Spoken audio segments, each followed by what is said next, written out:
साबिक वज़ीर-ए-आज़म इमरान खान पर कातिलाना हमले के बाद से लॉन्ग मार्च तो उनकी सेहतयाबी तक मनसूख हो गया है, लेकिन तहरीक इंसाफ के मुल्क की एहतजाज ने सारे निज़ाम को मफलूज करके रख दिया है। पुरअमन एहतजाज हर पाकिस्तानी का हक है और उस पर यकीनन कोई कदगन नहीं होनी चाहिए, लेकिन दिफाई इदारों के खिलाफ बेबुनियाद प्रोपेगेंडा करके अवाम को मुश्तिल करना भी यकीनन दुरुस्त नहीं है। इसके साथ साथ किसी भी इदारे या उसकी किसी भी शख्सियत पर बगैर सबूत इल्ज़ामात लगाने की इजाज़त ना तो हमारा कानून देता है और ना ही अखलाकी इक़दार। इमरान खान समेत तहरीक इंसाफ के सीनियर ओहदेदारान ने इंतहाई उजलत में इल्ज़ामात लगाकर ना सिर्फ इस कातिलाना हमले को मशकूक बनाया बल्कि हसास इदारे की साख को भी सख्त नुकसान पहुंचाया है। अहम सवाल यह है कि यह कातिलाना हमला पंजाब की हुदूद में हुआ, जहां पर हुकूमत भी तहरीक इंसाफ और इसके इत्तेहादी जमात मुस्लिम लीग काफ की है।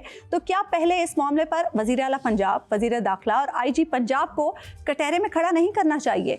अगर इस हमले का इल्म पहले से था तो सिक्योरिटी सख्त क्यों नहीं की गई? इस अफसोसनाक सानहे और रियासती इदारों की तज़ीक से फ़ायदा सबसे ज़्यादा किसको हो सकता है?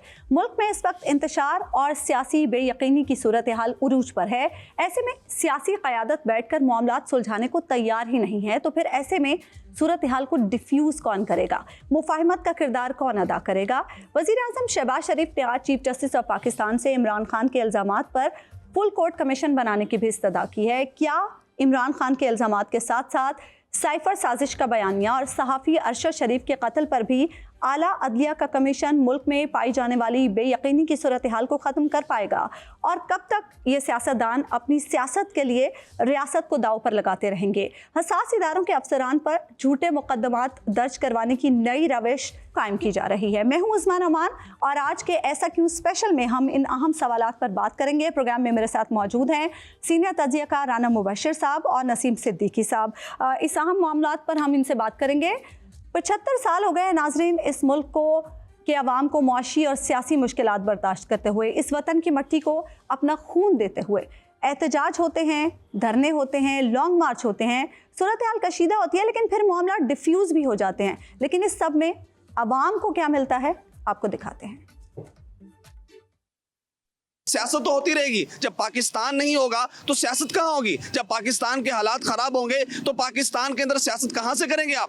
ये सियासत तभी कामयाब होगी जब आप पाकिस्तान के लिए सोचेंगे। ये सियासत तभी कारआमद होगी जब आप पाकिस्तान के लिए कुछ करेंगे। तो जरूरत इसी अमर की है कि नेशनल डायलॉग हो, सारी सियासी जमातें बैठे, ये एक मुत्तफिका फैसला करें, एक कौमी मईशत के लिए कौमी लाहेमल तैयार हो, तभी पाकिस्तान का कोई फायदा होगा। और ये सियासी हुकूमत है जो सियासी लोग आपस में लड़ के आपस में ख़त्म हो रहे हैं। इसमें हुकूमत और क्या अवाम का क्या सोच रहे हैं, इसमें किसका फ़ायदा है? अवाम गरीब जो है तो वो तो दिन ब दिन नीचे हैं, मर रही हैं महंगाई की वजह से। किसी को कपड़ा नहीं पहनने के लिए, किसी के पास घर नहीं है, और सियासी हुकूमत पैसे के लिए, अपनी सीट के लिए आपस में एक दूसरे में लड़ रहे हैं। हमारे तमाम सियासी लीडर्स को अपनी पॉलिटिक्स के हट के मुल्क का सोचना चाहिए। किसी एक एजेंडे पे इकट्ठा हो, नेशनल डायलॉग करें। ये सारे जितने भी हैं स्टेक होल्डर्स इस पाकिस्तान के, सबको चाहिए एक पॉइंट पे मुतफिका हो ताकि मुल्क आगे की तरफ बढ़े, ना कि मज़ीद 4 कदम पीछे की तरफ आए। ये जो जितने भी इख्तलाफात हैं ये टेबल पे ही हल हो सकते हैं। टेबल पे ही ये बात होगी, वहाँ ही हल होंगे। ऐसे कभी काम नहीं होता। मैशत वाकई बहुत ख़राब हो रही है और जब ये आपस में मिलकर नहीं बैठेंगे उस वक्त तक ये खिचड़ी पकती रहेगी। सियासतदान अपनी ज़ाती लड़ाइयों से ही उनको फुर्सत नहीं मिल रही, तो इकॉनमी की तरफ तवज्जो ही कोई नहीं है। इस वक्त मुल्क के आम जो आवाम है उनका मसला ये सियासतदान नहीं है, उनका मसला रोटी रोज़ी का है। उनकी रोटी पूरी नहीं हो रही, वो उसकी तरफ तवज्जो कोई नहीं है। ये मुल्क रहेगा तो सियासत भी रहेगी, अगर ये मुल्क नहीं रहेगा तो सियासतदान क्या करेंगे, कहाँ जाके सियासत करेंगे?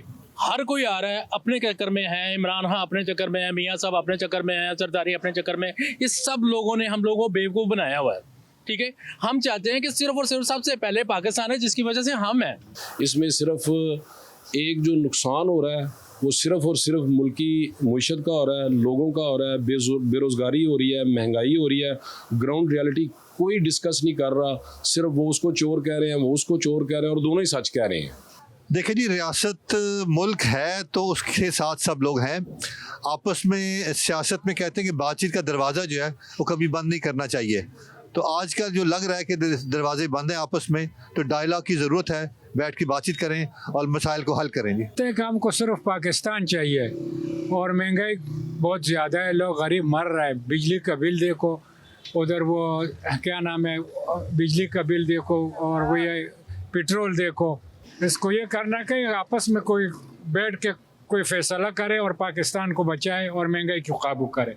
सियासत छोड़ दे, अभी वाकई बहुत हो गया। तो आवाम की दो टोक राय आपने जानी कि रियासत है तो सियासत है, यानी मिल बैठकर ही मसाइल का हल मुमकिन है, ये आवाम की भी राय है। और इसके साथ साथ आपको ये भी बताएं कि बड़ों की इस लड़ाई में नुकसान हमेशा मुल्क और आवाम का होता है। आवाम का इस सारी सूरत हाल में क्या नुकसान होता है, उस पर आपको ये वीडियो दिखाते हैं।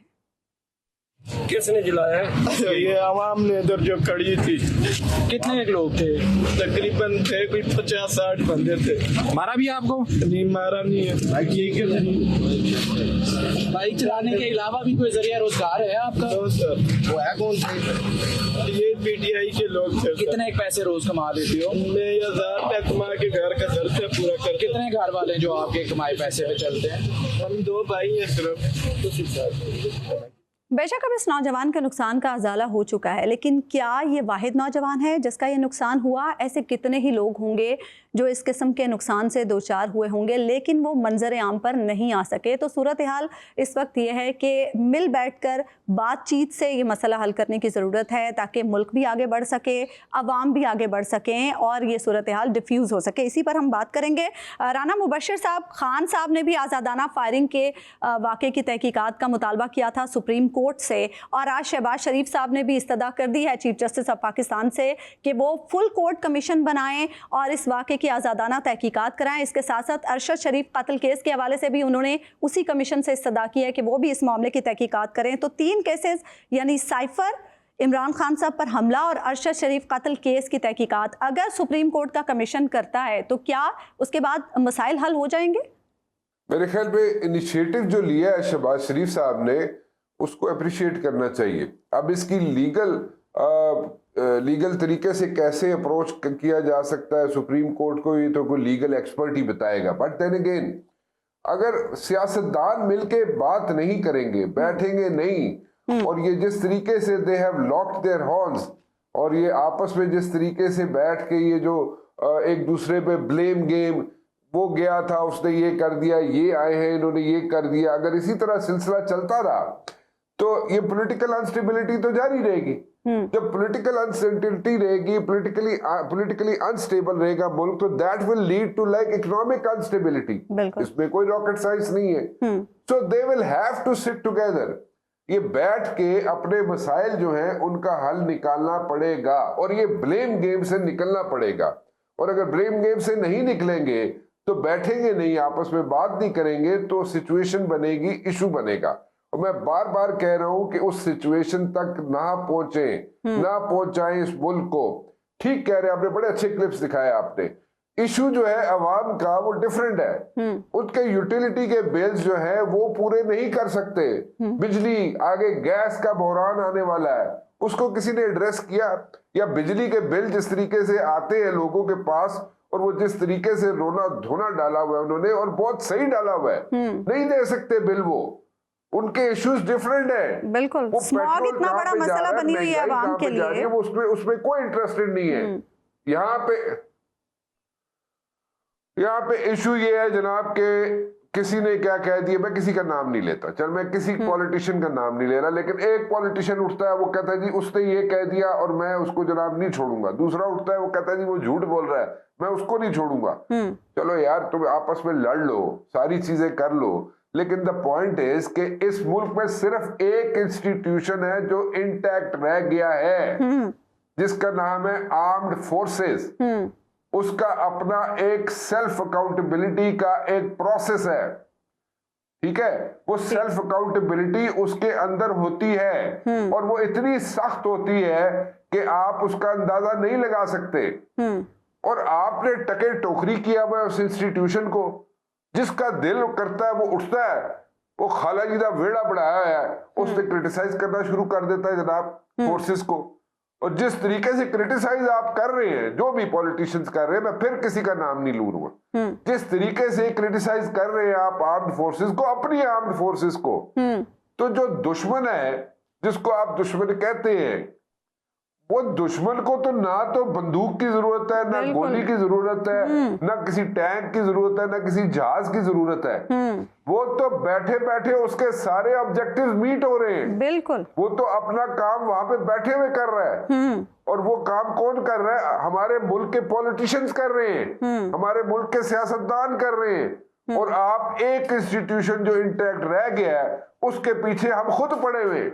मुझे आप बताएं कोई ऐसा, मैं इंडिया का एग्जांपल देता हूँ। इंडिया के अंदर मुझे वो क्लिप देखने हैं, मुझे वो खबरें पढ़नी है, मैंने किसी के पास भी हो तो प्लीज मुझे दिखाएं, मुझे भेजे, मैं वो देखना चाहता हूं जिसमें इंडियन फोर्सेस के खिलाफ ये लोग बोल रहे हो। उन मतलब मीडिया, इंडियन फोर्सेस के खिलाफ बोल रहा हो, कहां पे है वो? या वो अपनी रॉ के अगेंस्ट बोल रहा हो इंडियन मीडिया, कहां पे है वो क्लिप्स? वो तो फिल्में बनाते हैं, वो तो फिल्में बनाते हैं अपनी एजेंसीज पे, करते वो तो उन्हें प्रमोट करते हैं, वो प्रमोट कर रहे हैं, वो प्रमोट करते हैं। Yes, you are absolutely right, वो प्रमोट करते हैं, वो अपने आप को, अपने रॉ को इस तरह पोर्ट्रे हीरो बना के पेश करते हैं, बड़ा हीरो ही कोई नहीं। बिल्कुल, ठीक है। तो वो मतलब कि वो देश एग्जैक्टली वो अपना ऐसे इमेज बिल्डिंग कर रहे होते हैं रॉ की या अपनी फौज की और अपने इंटेलिजेंस के इदारों की, ऐसे इमेज बिल्डिंग कर रहे होते हैं कि जनाब उनसे बड़ा यहाँ पे कोई तोप है ही नहीं दुनिया में। चलो ठीक है, लेकिन यहाँ पे क्या हो रहा है? मैं फिर कह रहा हूँ भाई, एक इंस्टीट्यूशन रह गया ताड़े मुल्क के जिसका ना आर्म्ड फोर्सेस है, उसको खुद ही क्रिटिसाइज कर रहे हो तुम लोग बैठ के। यार तुम्हें तो किसी दुश्मन की जरूरत ही नहीं है, तुम्हें तो किसी जरूरत ही नहीं है। तुम तो वही दुश्मन ने जो काम करना था, जो पैसे स्पेंड करने थे उसने, उसको तो 1 रुपया लगाने की जरूरत नहीं है। बिल्कुल ऐसे ही है, वो सब कुछ तो आप खुद ही कर रहे हैं। नसीम सिद्दीकी साहब, राना मुबशर साहब की बात सुन के मेरे जहन में ये ख्याल आ रहा है कि कुछ बईद नहीं है कि इस सारी सूरत हाल से, आवाज आ रही है मेरी? जी राना मुबशर साहब, नसीम सिद्दीकी साहब से मैं क्वेश्चन करना चाह रही हूँ। नसीम सिद्दीकी साहब, कुछ बईद नहीं है कि इस सारी सूरत हाल से फायदा दुश्मन नहीं उठाया हो? जो सियासी तनाव का एक माहौल चल रहा था, इसी का फायदा उठा के खान साहब पर कायदा कराया गया हो ताकि ये महाज आराई का जो माहौल है वो पैदा हो सके हमारे मुल्क में। बिस्मिल्लाहिर्रहमानिर्रहीम, बहुत शुक्रिया। देखिए आयशा, मेरे तो जहन में एज अ मीडिया मैन, मेरे जहन में तो सवाल उठते हैं ना कि ये एक क्या नई रविश है कि आप इदारे के अफसरान के खिलाफ FIR कटवानी शुरू कर दी है। शक व शुबा है, आपको वहम है और आपने इदारे को बीच में इन्वॉल्व करना शुरू कर दिया। आपके पास कोई ठोस सबूत है? जो अगर है तो आप अदालत में पेश करें, अदालत में जाके सारा दूध का दूध पानी का पानी हो जाएगा। उसके बाद आप ये देखें कि फिर ये सवाल पैदा होता है कि आपको कैसे पता था कि गुजरात से पहले आपके ऊपर जो है वो कातलाना हमला हो जाएगा? अगर आपको पता था तो फिर क्या सिक्योरिटी मेजर्स लिए गए? क्योंकि जिस एरिया में आप गुजर रहे थे, या पंजाब में अभी रैली जा रही थी, पंजाब में तो आपकी हुकूमत है, क्या आपने वज़ीर आला पंजाब से, IG पंजाब से आपने पूछा कि ये किस किस्म की सिक्योरिटी दी गई है? मेरा मतलब है कि इदारों को बदनाम करने के लिए कोई मौका नहीं छोड़ा जाता। और फिर जिस इदारे के सरबराह हैं, जहाँ पे फैसल नसीर साहब जहाँ पे काम कर रहे हैं, मेजर जनरल फैसल नसीर, वो क्या इतने मतलब अगर खुदा न खास्ता उन्होंने प्लान किया होता तो वो कोई इतना इल प्लान करते? वो जिस इदारे फौजी हलकों में जिन्हें सुपर स्पाई कहा जाता है, बिल्कुल दुनिया जिन्हें मानती है, तो वो इस किस्म का इल प्लान करेंगे? मेरा मतलब कि बच्चा इस बात को पूछता है, सवाल उठाता है कि ये किस किस्म की बात है। तो ये बिल्कुल नहीं होनी चाहिए। राना मुबशर ने जिस तरफ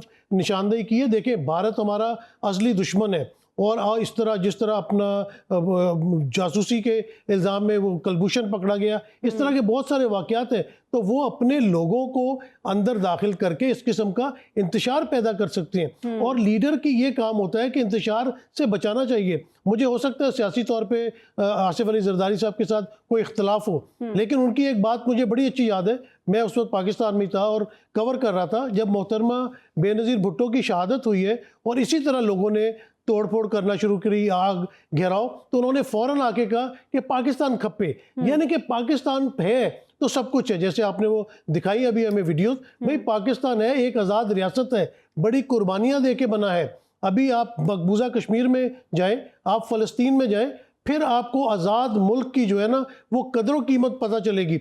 और जिस तरह ईस्टर्न और वेस्टर्न बॉर्डर के ऊपर हमें दुश्मन से ख़तरा रहता है, और जिस तरह पाक फौज के जवान रातों को जागते हैं, कुर्बानियाँ देते हैं, गोलियाँ खाते हैं, वो उनकी माएँ तो परेशान होती हैं, सो नहीं सकते, लेकिन हम अपनी माओं के साथ, अपने बच्चों के साथ बड़े मज़े से घरों पे सो रहे होते हैं। और जब ऐसी बातें वो सुनते होंगे, पता नहीं उनके दिलों पे क्या गुजरती होगी। देखिए, उनके दिलों पे तो क्या गुजरेगी, उनके घर वालों के दिलों पे क्या गुजरती होगी। जिस माँ के 2 बच्चे शहीद हो चुके हैं और उसने और 2 बच्चे अपने फौज में दिए हुए, उसका मोरल देखें, उसका मोरल कैसे डाउन होता होगा। भाई, फौज का एक अपना सिस्टम है, फौज में कोर्ट मार्शल भी होता है, सजाएं भी होती हैं, डिसिप्लिन इदारा है। और बिल्कुल राना बशर ने जैसे कहा, मैं डिसिप्लिन की आपको बात बताऊं, जैसे आप लोग कवर करते हैं, हमें मैसेज आता है कि भाई फलां जगह पे ISPR के साथ जाना है, सुबह 6 बजे आपने जो है फलां जगह पहुंच जाना है। हम 6 बजे पहुंचते हैं, वहाँ पे हमें लेने के लोग खड़े होते हैं। 7 बजे अगर हेलीकॉप्टर उड़ने का टाइम लिखा है, 7 बजे वो प्रवास करेगा। टाइम टू टाइम जो टाइम लिखा है उस पर पूरा प्रोजेक्ट मुकम्मल करके रिपोर्टिंग करके हम वापस आ जाते हैं। लेकिन जब हम सियासी इदारों में जाते हैं, सियासतदानों के पास जाते हैं, या इनकी प्रेस कॉन्फ्रेंस कवर करने जाते हैं, 3 बजे का टाइम लिखा है, 4:30 आ रहे हैं, 5 बजे आ रहे हैं। भाई, अपनी सफ़े सीधी करो, अपने इख्तलाफात खुद से हल करो। इदारों को इस तरह मलीन नहीं करना चाहिए, और उसका भी एक प्रॉपर तरीका है। अगर आपको कोई शिकायत है, आप रिटर्न जो है आर्मी चीफ को दें, या उनका जो भी प्रोसेस है आप उनके हवाले करें। मेरा मतलब है कि अपने इदारों को बदनाम ना करें। जा सकते हैं सबूत लेकर, आप अदालत में मैंने जा सकते हैं। पहले कहा ना कि वहम को गुमान है, आपको शक है, और इतनी बड़ी बात कर देनी कि मुल्क के सरबराह के ऊपर, वजीर दाखिला के ऊपर, आपने इदारे के सरबराह के ऊपर इतना बड़ा इल्ज़ाम लगा दिया। इस तरह मोहतरमा बेनज़ीर भुट्टो साहिबा ने भी कहा था, लेकिन क्या हुआ, कुछ भी साबित नहीं हुआ। राना मुबशर साहब, मुझे समझ नहीं आती कि ये सियासी जमातें इंटेलिजेंस अफसरान को क्यों निशाना बनाती हैं, क्योंकि इस वक्त जिस आला अफसर को निशाना बनाया जा रहा है, इनसे पहले जो अफसर इस ओहदे पर तैनात थे उन्हें भी निशाना बनाया गया, उन्हें भी मुतनाज़ बनाया गया। फ़र्क सिर्फ ये है कि पहले वालों को नून लीग निशाना बनाती रही और अब वाले पर इल्ज़ामात इमरान खान साहब लगा रहे हैं। वजह क्या है इसकी? वजह सिंपल है, मैं आपको बताता हूँ। देखें, आई नो जिन पे इल्ज़ाम अभी लगाया जा रहा है, जो अभी DGC है, जिन पे इल्ज़ाम लगाया जा रहा है, कभी पूछा है उससे, कभी आप लोगों ने बैठ के किसी ने भी किसी भी जगह पे, क्या उसने BLA के लिए क्या किया, BLA में क्या क्या करता रहा वो? पता, फैसल का नाम लेके आपने ऐसे उसको आगे कर दिया। मैं उसका रैंक नहीं लूंगा इस वक्त, रैंक उसका मैं डिस्क्राइब नहीं करूंगा, मैं खुद नहीं करना चाह रहा उसका नाम, उसका रैंक यहाँ पे, क्योंकि मैं समझता हूं कि जिस तरीके से उसको ह्यूमिलेट करने की कोशिश की जा रही है, मैं उसके रैंक नहीं लूंगा उसका साथ, मैं सिर्फ फैसल कहूंगा। मैं इसलिए कह रहा हूं कि जनाब, कभी पूछा उसने क्या क्या ऑपरेशन किए, उसने मुल्क के लिए क्या क्या कुछ किया है, उसने मुल्क के लिए क्या क्या यहाँ पे कुर्बानियां दी हैं? वो कोई यहाँ पे किस लिए आया हुआ है? वो यहाँ पे उसका कोई मोटिव है? वो यहाँ पे अपने मोटिव के लिए आया है? कोई क्या मोटिव है उसका, ये मैं समझना चाहता हूँ उसका क्या मोटिव है। ये मोटिव है कि दुनिया जहां की जो एजेंसीज हैं वो कहती है जनाब कि इससे बड़ी एजेंसी कोई नहीं है, और इसको इसको इसको इसको पकड़ना, यानी कि ISI के ऑपरेशंस को पकड़ना नामुमकिन हो जाता है। 99.9% ऑपरेशन इनके सक्सेसफुल होते हैं। आप उसको डिफेम कर रहे हैं, आप उस सीट पे, जिस सीट पे वो बैठा हुआ है उसको डिफेम कर रहे हैं आप। यार बस कर दो यार, आपके इनफ इज इनफ, मत करें ऐसे, मैं रिक्वेस्ट करता हूं मत करें ऐसे, मत करें ऐसे, गड़बड़ हो जाएगी, बहुत गड़बड़ हो जाएगी। आपको जिस तरीके से आप देखें, एक जवान जो है, चले एक जवान की बात कर लेते हैं, एक अफसर की बात कर लेते हैं, वो खड़ा हुआ है जनाब किसी भी जगह पे, बॉर्डर पे खड़ा हुआ है, किसी ऐसी पोस्ट पे खड़ा हुआ है जहां पे वो बेचारा मतलब उसको सीधे गोलियां खाता है वो, ठीक है। आपको क्या पता है कितने लोग यहाँ पे शहीद होते हैं, ठीक है, कितने लोग यहाँ पे सीने पे गोलियां खाते हैं। वो इसलिए खाते हैं कि यार हम लोग उनको क्रिटिसाइज करते रहे। वो क्यों खाते हैं? इसलिए खाते हैं कि यार हम आराम से सो सके, हम आराम से रह सके। नहीं तो उनको शौक है गोलियां खाने का हमारे लिए। किसको शौक होता है किसी के लिए गोलियां खाने के लिए? वो जज्बा जो है उसको आप बिल्कुल डिफ्यूज कर रहे हैं, आप उसको कट डाउन कर रहे हैं, उसको कट डाउन टू साइज कर रहे हैं। जो काम किसी हॉस्टाइल इंटेलिजेंस का था या किसी हॉस्टाइल कंट्री का था, वो काम आप हमारे घर से हो रहा है। यार बस कर दो यार, आप पॉलिटिशियन बैठे, आप आपस में लड़े, एक दूसरे को क्रिटिसाइज करें, इस इदारे की जान छोड़ दें यार। ये तो वो काम कर रहे हैं आप जो दुश्मन भी नहीं कर सकता। ओ भाई, अगर आपके पास पक्के पैरों पे अगर फैसल हो या जो भी हो, अगर पक्के पैरों पे कुछ सबूत है तो फिर आप जनाब जरूर लेके आए सामने। ये हवाई फायरिंग करनी और अपने लोगों के खिलाफ करनी बस कर दे यार, ये बहुत हो गया। अच्छा नसीम सिद्दीकी साहब, इसलिए कह रहा हूँ, मुझे कोई लेना देना नहीं किसी से जी, मैं कह रहा हूँ बस करे इसको। लेकिन एक और चीज है, एक और चीज मैं कहना चाहूंगा आपकी इजाजत से। देखें, जो आप डीमोरल करने की कोशिश कर रहे हैं, जैसे सिद्दीकी साहब कह, नसीम सिद्दीकी साहब कह रहे थे, देखें यहाँ पे उनके पास कभी गए आप लोग, या उन बेवाओं ने या उन माओं ने जिनके 2 बच्चे शहीद होते, कहते दो रह गए पीछे, उन्होंने भी ले जाओ, वो भी फौज ले जाओ, ठीक है, और वो भी, उनको भी जनाब वो शहीद करने के लिए तैयार बैठी होती है, खुद बेवा हुई होती है, 2 बच्चे शहीद हो चुके हैं, 2 रह गए, उनको भी कहती है बेशक शहीद हो जाए।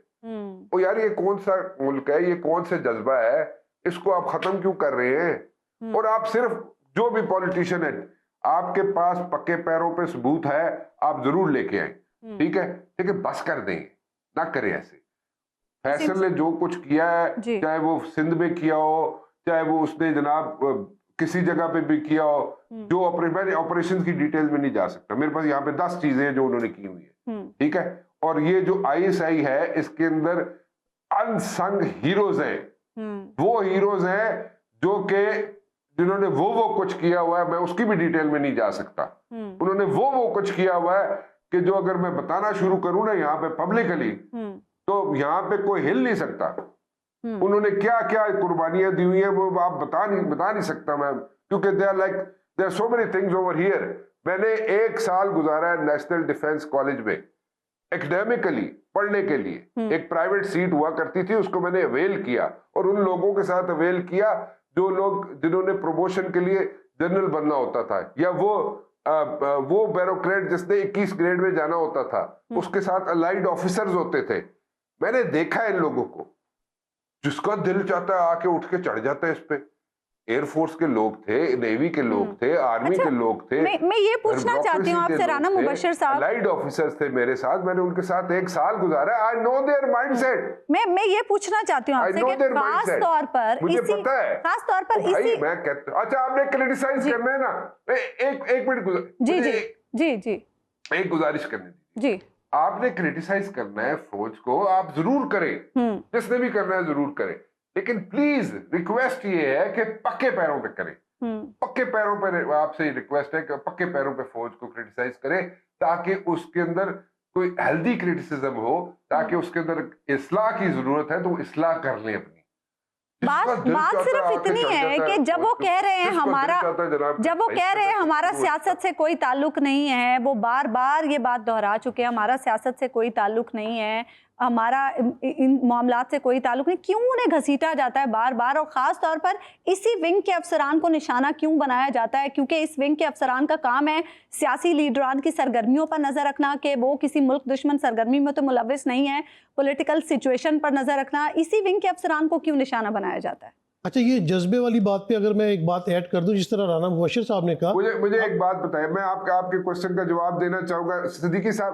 सिद्दीकी साहब विद ऑल ड्यू रिस्पेक्ट, मैं एक चीज ऐड करना चाहूंगा माजरत के साथ। सिद्दीकी साहब देखें, मुझे बताएं, सिद्दीकी साहब विल एंडोर्स दिस थिंग।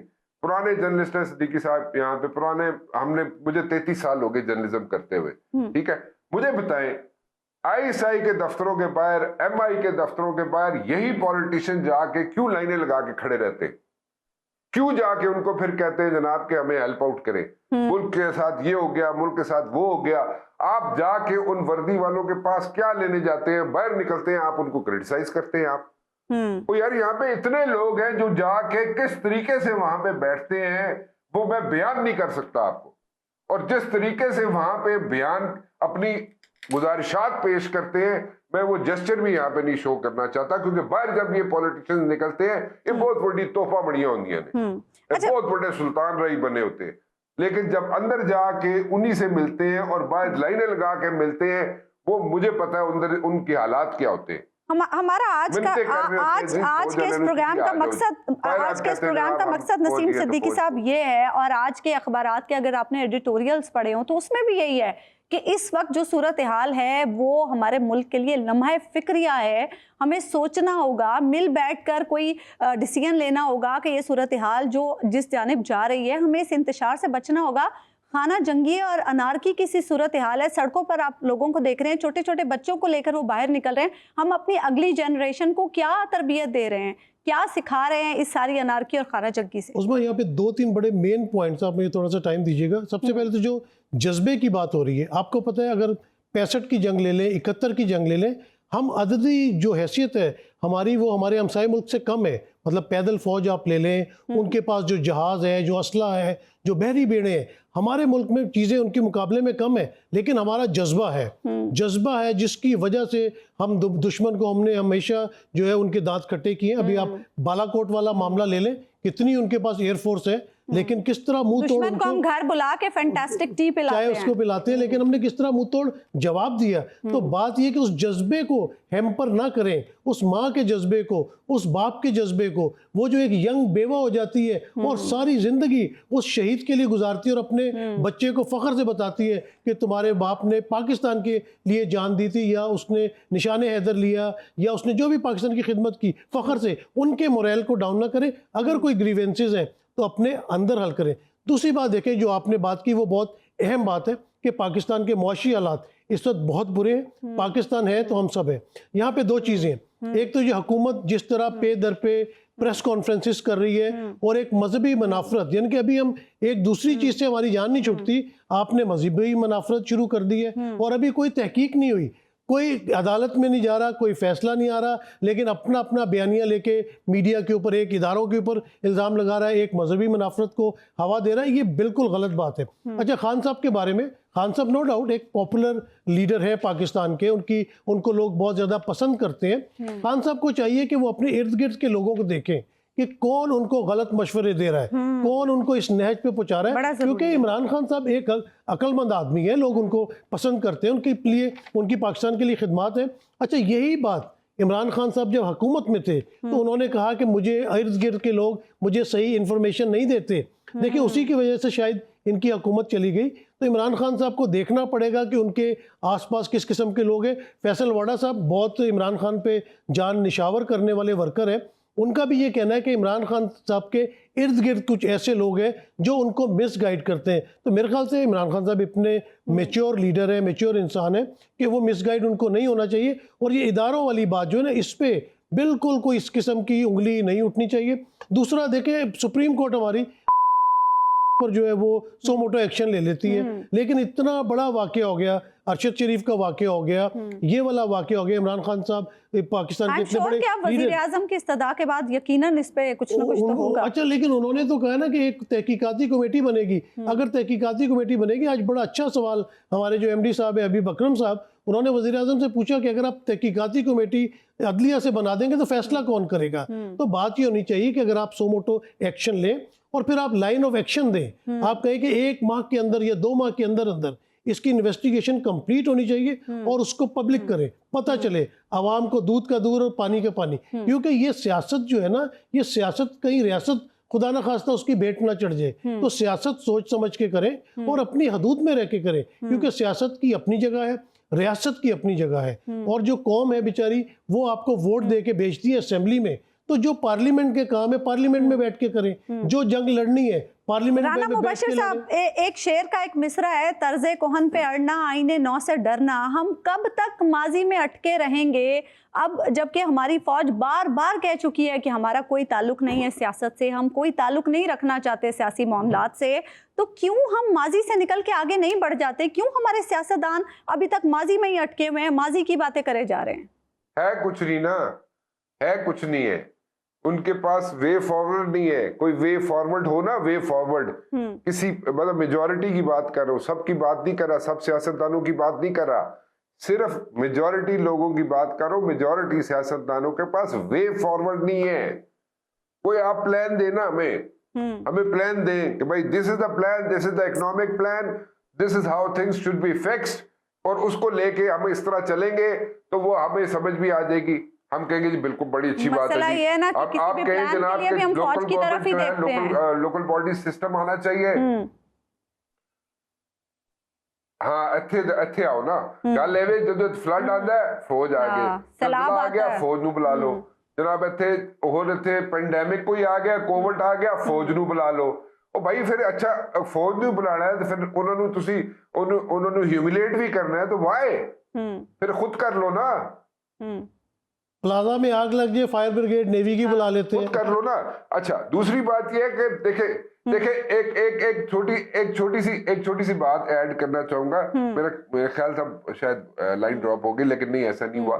देखिए खान साहब की अगर मैं एक बात करूं, देखे और खान साहब का एग्जाम्पल इसलिए दे रहा हूं कि खान साहब जो है वो उनकी फॉलोइंग बहुत अच्छी है, उनके पीछे लोग हैं और वो जरा थोड़ा डिफरेंटली सोचते हैं खान साहब।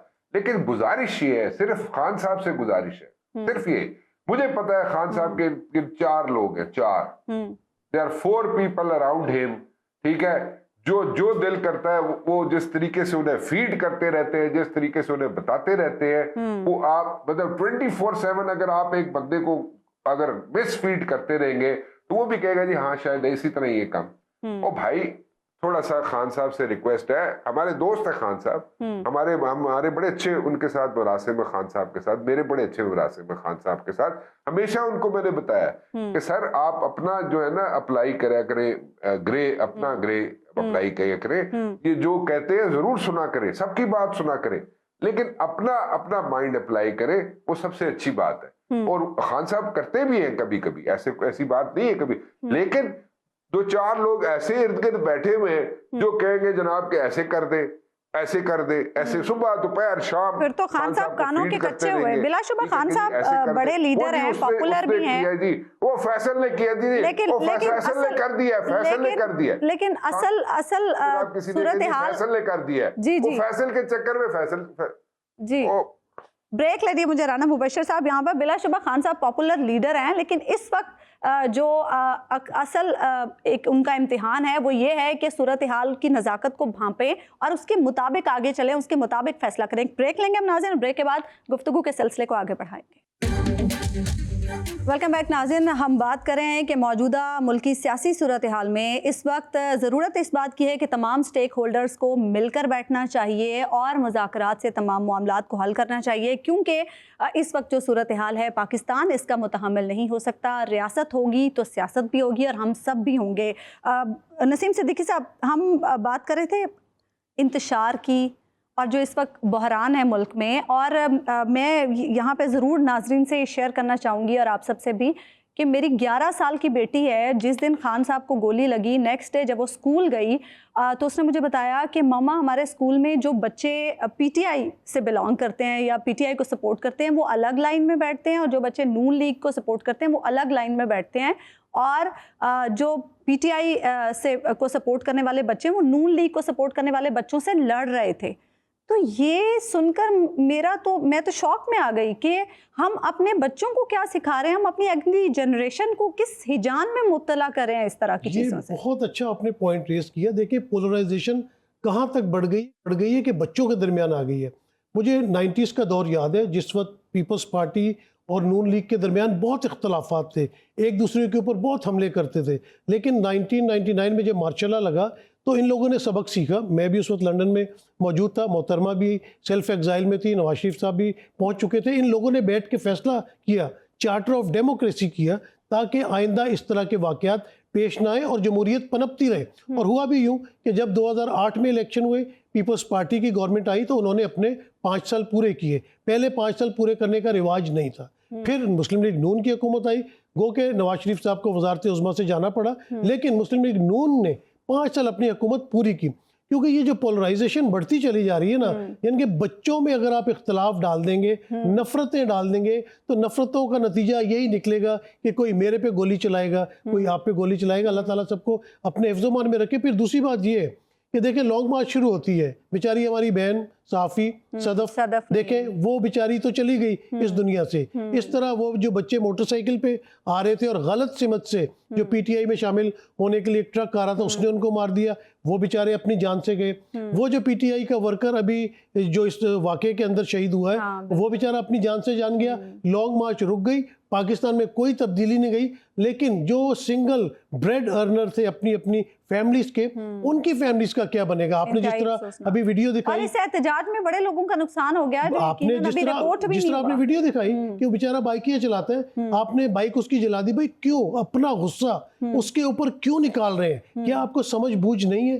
समझ बूझ से बिल्कुल आरी होते चले जा रहे हैं। अभी तो एक वीडियो बन के सामने आ गई बाइक वाले की, कितने लोगों की गाड़ियां जली होंगी, किसी का घर जला होगा, किसी की दुकान जली होगी, उनको कौन कंपनसेशन करेगा? मेरा मतलब कि इस वक्त हमें रवैये बदलने की ज़रूरत है, प्यार मोहब्बत बांटने की ज़रूरत है। ये इल्ज़ाम तराशी अपोजिशन की तरफ से भी ख़त्म होनी चाहिए, हुकूमत की तरफ से भी ख़त्म होनी चाहिए, और सेंसिबली बैठें, कोई चार्टर ऑफ इकॉनमी करें, क्योंकि मुल्क की इकॉनमी का बहुत बुरा हाल है। अभी सर्दियाँ आने वाली हैं, आप देखिएगा कि गैस की लोड शेडिंग या गैस के मसाइल किस तरह होंगे, मसले से तो हम और अभी निपट रहे फिर हैं। आपके मुल्क के अंदर जो हालात हैं, तो मुझे बताएं डिप्लोमेटिकली कौन सा मुल्क आपकी इमदाद करेगा या आपके साथ कारोबार अच्छा, करना नसीम चाहेगा? सिद्दीकी साहब, मैं ये भी आपसे पूछना चाहती हूँ, राना मुबशिर साहब से भी मैंने पहले पूछा कि जब बार बार इदारा कह रहा है हमारा सियासत से कोई ताल्लुक नहीं, बार बार इदारे के तर्जुमान टीवी पर आते हैं और बार बार ये बात करते हैं, फिर क्यों हम घसीट लेते हैं उनको सियासत में? बस वही जैसे राना मुबशिर साहब ने कहा था कि रात के अंधेरों में ये तमाम लोग चाहते हैं कि हमारी मुलाकातें हो जाए और किसी तरह हम चोर दरवाजे से हुक्मरानी के अंदर आ जाए। दिन में आप उनको बैठ के जो है वो बुरा भला कहते हैं। अच्छा, यहाँ पे आपको मैं उसमें एक बड़ी अच्छी बात बताऊं कि ये जो मेजर जनरल बन जाता है, ये लेफ्टिनेंट जनरल बन जाता है, ये कोई घर से मेजर जनरल नहीं आता, ना ये किसी सिफारिश से आता बड़ा है। लंबा सफर ये होता पहले है। काकूल एकेडमी में जाके मारे खाते हैं। अच्छी मारे से मेरी मुराद है कि टफ टाइम, सुबह सुबह उठना, परेड करनी, सख्ती झेलनी। ISPR के ड्रामे हम देखते रहे हाँ, हैं, उसके वहां से उठ जिसमें के ये सब चीजें अच्छा दिखाते वहां से हैं। वो उठ के सीधे बॉर्डर पे जाते हैं। किसी की सियाचिन ड्यूटी लगती है, किसी की वजीरिस्तान लगती है, किसी की लाइन ऑफ कंट्रोल लगती है, एक गोली इधर से गुजरती है, एक गोली इधर से गुजरती है, कोई शहीद होता है। हम रोजाना सुनते हैं कि हमारे जो फौजी है वो शहीद हो गए वजीरिस्तान में। अच्छा, फिर जब आप ये हमारे जो स्पाई लीडर्स हैं, जो स्पाइज हैं, इनका जिक्र अपोजिशन भी करती है, हम भी करते हैं। आपको पता है कि उनके क्या कारनामे? अगर ज़हीरुल इस्लाम साहब का नाम लिया या किसी और का नाम लिया, उनके दौर में कितनी दहशतगर्दी थी और इन्होंने कितने कितने ऑपरेशन नाकाम बनाए जिससे अवाम की जानो माल का तहफ़्फ़ुज़ हुआ, उसका कोई जिक्र नहीं करता। और मेजर जनरल बनते हैं, लेफ्टिनेंट जनरल बनते हैं। हमारे लेफ्टिनेंट जनरल सरफराज साहब ने लेफ्टिनेंट जनरल की पोजीशन पे होते हुए सैलाब ज़दगान की मदद की और शहादत पाई। तो मेरा मतलब है कि कुछ तो एहसास होना चाहिए कि जो लोग हमारे लिए जाने दे रहे हैं इस पाक वतन के लिए, जिस मुल्क के लिए आप रस्साकशी जिसके लिए कर रहे हैं, जिसकी हुकूमत करने के लिए, उसकी हिफाजत कौन फरमा रहा है? तो मेरा मतलब कि अगर आपस में कोई ग्रीवेंसेस होते हैं तो आप बैठ के दूर कर ले कि आपकी मुलाकातें नहीं होती, आप सियासी मुलाकातें करते हैं, आप सियासी मुलाकात करने मसला ये है ना, खान साहब नहीं करना चाहते किसी से मुलाकात। राना मुबशिर साहब, खान साहब कहते हैं मैं तो किसी के साथ बैठना ही नहीं चाहता। बार बार वो कहते हैं, जब उन्हें कहा जाता है सियासतदानों के साथ बैठे, वो कहते हैं मैं इन चोरों के साथ नहीं बैठना चाहता। तो मामला हल कैसे होगा? कौन कोई ऐसी शख्सियत है पाकिस्तान में जिसकी खान साहब बात सुन ले? अदालत की बात सुनते हैं। देखिए, बैठना तो पड़ेगा, इसमें तो बैठना तो पड़ेगा। देखें, मियां मोहम्मद नवाज शरीफ साहब थे प्राइम मिनिस्टर पाकिस्तान के, ठीक है जी। इमरान खान साहब ने धरना दिया 126 दिन का। जब पीछे से प्राइम मिनिस्टर हाउस के पीछे से भी पीटीआई के वर्कर्स और पीटीआई के लोग पहुंच गए, पिछली साइड से, बरीमाम की साइड से एक रास्ता पीछे से आता है, बरीमाम की साइड से जो प्राइम मिनिस्टर हाउस की तरफ जाता है। अब बरीमाम की साइड से भी पहुंच गए, सामने भी डी चौक में बैठे हुए थे सब लोग और सारे इर्द गिर्द जनाब पीटीआई हुई थी। उस वक्त वजीर आजम जनाब थे नवाज शरीफ साहब। नवाज शरीफ साहब ने खुद रिक्वेस्ट की उस वक्त के चीफ ऑफ आर्मी स्टाफ से, राहिल शरीफ साहब से, कि जनाब आप हमारे मसाइल जो है वो हल करा दें, ठीक है जी। वही उसी की वजह से फिर जनाब तारुल कादरी और जनाब ये इमरान खान साहब ये गए रात को इशा के बाद, ये गए जाके बैठे रहे राहिल शरीफ साहब के साथ और सुबह फजर के बाद वापस आए, ठीक है जी। जब वापस आए तो उसमें से कोई ना कोई आइस ब्रेकिंग हुई, कोई ना कोई मसले मसाइल हल हुए, कोई इश्यूज हुए। इसी तरह आगे चलते हैं थोड़ा सा। आपने जब भी कोई मसला हुआ है उसके अंदर जब तक सियासतदानों ने एज ए गारंटर आपने फौज को नहीं बिठाया या उनकी रिप्रेजेंटेशन जब तक नहीं हुई, आपने कोई मसला खुद बैठ के हल नहीं किया। जैसे कितना बड़ा डिलेमा है कि आपने खुद बैठ के कोई मसला हल नहीं किया कभी जी। आप फिर उस तरफ देखते हैं जनाब के वो फौज वाला कोई आके बैठ जाए, वो गारंटी दे दे तो फिर ऐसी मसले हल कर दिए। शहबाज शरीफ साहब भी जब अदम एतमाद के बाद आए थे, जो भी शहबाज शरीफ साहब भी जब अदम एतमाद के बाद आए थे तो वो यही बार बार कह रहे थे कि हमें गारंटी दी जाए, हमारा साथ दिया जाए, हम तभी आगे बढ़ सकेंगे, बार बार यही बात करते थे। बिल्कुल ऐसी था ना, ये सब मैं वही कह रहा हूँ ना। आप एक तरफ उनको क्रिटिसाइज करते हैं, एक दफा उनको कहते हैं जनाब इनको नहीं आना चाहिए सियासत में, दूसरी तरफ आप खुद उनको अप्रोच करते हैं, खुद उनके पास जाते हैं, खुद उनको कहते हैं जी साढ़े मसले मसाइल हल कर दियो। आप नेशनल सिक्योरिटी काउंसिल बना दे और प्रॉपर बनाए ना, पक्के पैरों पे नेशनल सिक्योरिटी काउंसिल बना दे जहाँ पे तीनों आर्म्ड फोर्सेस के चीफ हो वहां पे मौजूद हो, उसका एक टेन्योर हो, वो 3 साल के अंदर रोटेट करे, उसके अंदर जनाब दूसरे लोगों को भी आप बेशक बिठाएं, ठीक है, ताकि उनके एक इनपुट हो और आपका ये जो रोज का जो आपने यहाँ पे कटा खोला होता है उसको खत्म करें, ठीक है ना, उसको प्रॉपरली इन प्लेस करें, नेशनल सिक्योरिटी काउंसिल को उसको इन प्लेस करें, वहां पे तीनों चीफ बिठाएं, उनको वो हो, बाकी जो रिप्रेजेंटेशन जिनकी भी आपने बनानी है वो बनाएं, लोकल गवर्नमेंट जो है लोकल गवर्नमेंट के इलेक्शंस करवाएं, उनको इख्तियारात दें कि वो लोगों के काम करें, उनको फंड्स दें कि वो लोगों को काम करें। जो MNAs बैठे हुए हैं, जो MPAs बैठे हुए हैं, जो सेनेटर्स बैठे हुए हैं, वो जनाब यहाँ पे कवानीन बनाए, उनको पढ़ के कवानीन बनाए। ये नहीं कि किसी ने कह देता जनाब के कानून पढ़ रहे थे हाथ खिलाफ दो, सारे हाथ खिलाफ देते, पढ़ा किसी ने होता नहीं कि वो कह रहा है। अच्छा, मेरा सवाल वही है राना मुबशर साहब, मैंने आपसे सवाल पूछा, इसमें हो ये चले, मैंने आपसे सवाल पूछा क्या पाकिस्तान में कोई ऐसी शख्सियत है जिसकी बात खान साहब सुन लें, मान लें और मुज़ाकरात की मेज पर आ जाएं, मिल बैठकर इस मामले को हल करने के लिए, इस सिचुएशन को डिफ्यूज करने की कोशिश करें? इमरान खान साहब खुद कह चुके हैं कि जो मौजूदा चीफ है, ये मेरे इंटरव्यू में कहा उन्होंने कि मेरे साथ उनका इंटरव्यू हुआ था 2-4 हफ्ते पहले, मुझे खुद उन्होंने कहा इमरान खान साहब ने कि जनाब मौजूदा चीफ जो है, जो अभी जब बाजवा साहब है, वो मौजूदा चीफ जो है वो रहे और उस वक्त तक रहे जब तक नए इलेक्शंस नहीं होते, और जो नए इलेक्शंस हों उसमें जो भी गवर्नमेंट बने, जो भी पार्टी बन के आए, वो जनाब आके अपना नया चीफ बना ले। ये खुद कह चुके हैं खान साहब, ठीक है। आज वो जो मर्जी कहते रहे, 3-4 हफ्ते पहले उनकी ये स्टेटमेंट थी। अगर इज इन कोर्ट्स, अगर वो चाहें, जैसे मैंने नवाज शरीफ साहब का एग्जांपल दिया, नवाज शरीफ साहब ने भी तो राहिल शरीफ साहब से रिक्वेस्ट की थी ना, अगर इस वक्त के वजीर आजम या फॉर दैट मैटर, ये तो स्टेटमेंट ऑन रिकॉर्ड आ गई इमरान खान साहब की, अगर मौजूदा वजीर आजम अप्रोच करें चीफ को, और ये स्टेटमेंट तो इमरान खान साहब खुद भी दे चुके हैं कि मौजूदा चीफ जो है बैठे रहे, उस वक्त तक बैठे रहे जब तक नए इलेक्शन नहीं होते और नई गवर्नमेंट नहीं आती, वो नई गवर्नमेंट आके चीफ बनाए। तो अगर ये इसमें कंसेंसस हो जाता है, तो अगर आप बिठाना चाहते हैं एज अ गारंटर, ये पॉलिटिशियंस अगर एज अ गारंटर बिठाना चाहते हैं किसी को, तो अप्रोच कर लें। खुद तो इनसे कुछ नहीं होना, खुद तो इन्होंने कोई नतीजा नहीं निकालना, और खुद इसी तरह ब्लेम गेम चलती रहेगी। और फिर मैं वही बात कर रहा हूं कि political uncertainty will lead to economic unstability, और उसमें जो नुकसान किसका है, आम आदमी का है, मुल्क का है, और वो रगड़ा खाता रहेगा, और ये इधर जनाब थे अपना काम चलता रहेगा। मैं फिर दोबारा रिपीट कर रहा हूं कि खान साहब एक अच्छे आदमी है, खान साहब के साथ लोगों की बहुत सी उम्मीदें लगी हुई हैं, और खान साहब जनाब बहुत कुछ कर सकते हैं, ठीक है, लेकिन खान साहब को चाहिए कि वो थोड़ा सा, in America they said you don't have to break the law, you have to bend the law.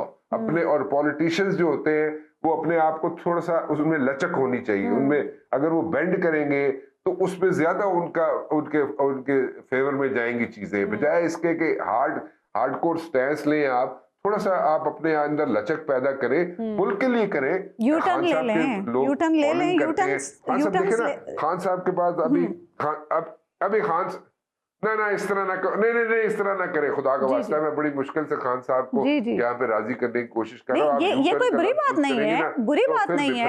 देखें, बुरी बात नहीं है। जरदारी साहब भी कह चुके हैं कि सियासत में कुछ भी हतमी नहीं होता, कोई भी बात हतमी नहीं होती है जिंदगी में किसी भी चीज पे। खान साहब खुद भी कह चुके हैं। और इंसान में लचक होती है, वो तो मुर्दा होता है जो अकड़ा रहता है। नहीं ठीक, हाँ बिल्कुल सही बात है। देखिए ना, अभी खान साहब ने एक बात की, खान साहब ने कहा जनाब के उनको पता था कि फलां जगह पे, खुद उनको एडमिट कर रहे हैं, उनके अपने लोग एडमिट कर रहे हैं कि इस प्रिसाइज जगह पे उन पे अटैक हो सकता है। तो what were the precautionary measures those were taken? देखिए खान साहब की पंजाब गवर्नमेंट है ना, कि उसको बीफ अप कर दिया, क्या उसको डबल कर दिया? लेकिन वो कह रहे हैं वजीर आला पंजाब कुछ नहीं किया कि नहीं किया, हाथ में कुछ नहीं किया। ठीक है ना जी, जो एग्जिस्टिंग थी उसी तरह। यह एक और बड़ा इंपॉर्टेंट देखिए उन्होंने तो खुद किया, उन्हें करना चाहिए था ना। खान साहब को खुद मेयर्स लेनी चाहिए थी ना। अगर खान साहब खुद अगर वहां पे मेयर्स लेते, खान साहब खुद उसको बीफ अप करते, खान साहब को लाइटली नहीं लेना चाहिए थे। इंटेलिजेंस एजेंसीज की रिपोर्टें हैं, वो चीफ सेक्रेटरी को भी गई थी पंजाब को, आईजी को भी गई थी, उन्होंने शेयर भी किया आगे खान साहब के लोगों के साथ। खान साहब से वो करनी चाहिए थी। बजाय इसके एक आखिरी चीज मैं कहना चाहूंगा, देखिए बजाय इसके कि आप फैसल पे सारा मुद्दा डाल दें, फैसल के अगर फैसल ने कुछ करना होता, खुदा ना खास्ता, Faisal is not the type कि वो इस तरह की कोई चीज करेगा। उसने बड़े बड़े ऑपरेशन किए हुए, उसने बड़े बड़े काम किए हुए, और उसकी फेदर में ऐसे ऐसे कैप्स हैं कि वो लोग जो उनको जानते हैं वो बताएंगे कि उन्होंने क्या किया। और वो दुश्मनों के खिलाफ करेंगे ना, अपने मुल्क के लोगों के खिलाफ क्यों ऐसा कुछ करेंगे? खुदा ना खास्ता अगर खुदा ना खास्ता जो ब्लेम आप कर रहे हैं उस पे कि जी उसने उसका नाम डाला जाए FIR में, या उसको बीच में रगड़ा जाए, कोई पक्के पैरों पे कोई सबूत है? नहीं है। अगर उसने खुदा ना खास्ता अगर ऐसा काम करना भी होता तो वो इतना भोंडा काम करेगा। वो बंदा जो फौजी हल्कों में सुपर स्पाई के नाम से जाना जाता है। राना साहब, यहाँ पे एक और बड़ी इंपॉर्टेंट बात है जिस तरफ आप निशानदेही कर रहे हैं। देखिए सबसे बड़ी बात है कि FIR अभी तक नहीं कटवाई गई। जिसने गोलियां चलाई हैं वो पुलिस के पास है, उसको आप नाम उसका दें। दूसरी बात सबसे इंपॉर्टेंट ये है कि जब भी कोई ऐसा वाकया होता है तो मेडिको लीगल के लिए आपको सरकारी अस्पताल जाना पड़ता है। जब तक आप मेडिको लीगल सरकारी अस्पताल से नहीं करवाएंगे, जब तक केस आगे नहीं बढ़ सकता। उस जगह की फोरेंसिक हुई, उस ट्रक का फोरेंसिक हुआ, अभी तक तो सारी चीजें पंजाब गवर्नमेंट के हाथ में है। अगर तफ्तीश सही रास्ते पे करनी है तो उसका जिम्मेदार पंजाब गवर्नमेंट है। आपने सारी तफ्तीश का रुख मोड़ दिया, आपने 3 लोगों के नाम ले दिए, आप बाद में नाम ले देते, आप शक जाहिर कर सकते थे। लेकिन जो लोग गिरफ्तार हुए उनकी आप FIR कटवाते, मेडिको लीगल आप सरकारी अस्पताल से करवाते, तो उससे हालात बेहतर हो सकते थे। क्योंकि ये जो इल्ज़ाम तराशी वाला मामला चलता रहेगा, इस तरह पाकिस्तान बहुत ज़्यादा पोलराइजेशन की तरफ चलता चला जाएगा, और इसका फ़ायदा वो दुश्मन उठाएगा, और दुश्मन अपने लोग बीच में घुसा देता है। कोई भी ऐसी शरंगेजी तैयार बैठे हैं। वो तो कभी अपने मीडिया पे भारत, कभी अपने मीडिया पे खान साहब को सपोर्ट कर रहा है, आज उनको ट्रोल कर रहा था। वो तो तैयार बैठे हैं। ये देखे ना कि जो रोड्स ब्लॉक हुई है, इसका नुकसान किसे पहुंच रहा है? पाकिस्तान की मईशत को, जो पहले ही बहुत मईशत कमजोर हो चुकी है, वो मजीद गिरती जा रही। तो जो आपने सवाल पूछा था कि कौन किसकी बात मानेंगे, खान साहब, मेरे ख्याल से खान साहब अदालतों की बात मानते हैं, क्योंकि पहले उन्होंने अपनी तकरीर में। सिद्दीकी साहब, मैं ये आपसे पूछना चाहती हूँ, मैंने राना मुबशर साहब से भी पूछा कि साइफर के मामले पे, खान साहब पर ये जो हमला हुआ इस मामले पर, और इसके साथ साथ अरशद शरीफ साहब का जो कत्ल केस है उस मामले पर सुप्रीम कोर्ट अगर फुल कोर्ट कमीशन बनाता है तो फिर बहरान हल हो जाएगा, बहरान हल हो सकता है। देखिए, आपको याद होगा सुप्रीम कोर्ट ने पनामा के ऊपर एक्शन लिया था, और उन्होंने एक निगरान जज मुकर्रर किया, एक टाइमलाइन दी कि इस टाइमलाइन के अंदर अंदर आप केस को निपटाएं, और उसके बाद सजाएं हुई। तो इसी तरह आप साइफर लेकिन वो अलग बात है कि बाद में सजाएं तो मान नहीं रहा था, लेकिन एक प्रोसेस तो किया ना, शफाफ प्रोसेस होना चाहिए, कारपेट के नीचे चीजें नहीं डालनी चाहिए। तमाम बारे में अदालती कमीशन बनाए जाए, और जो चीज है दूध का दूध पानी का पानी, आवाम के सामने लेके आए। जब तक आप ये चीजें सामने नहीं लेके आएंगे, इस तरह के मामलात बढ़ते चले जाएंगे, उसका नुकसान आफ्टर ऑल जो है वो पाकिस्तान को बिल्कुल पहुंचेगा। बिल्कुल। इस वक्त जो सूरत हाल है इसमें यकीनन कुछ ना कुछ करना होगा, तमाम स्टेक होल्डर्स को मिलकर बैठना होगा, क्योंकि मुल्क की जो मुआशी सूरत हाल है वो किसी से ढकी छुपी नहीं है और ये सियासी काम जो है वो मजीद तबाही का बायस भी बन सकता है, क्योंकि ये अगर मुल्क है, ये रियासत है, तो सियासत भी है और हंगामे सियासत भी है। खुदारा इस मुल्क को खाना जंगी और अनारकी की तरफ मत धकेलें, अपने मुल्क को बचाएं, अपनी कौम को बचाएं और मिल बैठकर तमाम फैसले करें। मुझे इजाज़त दीजिए, अल्लाह हाफ़िज़।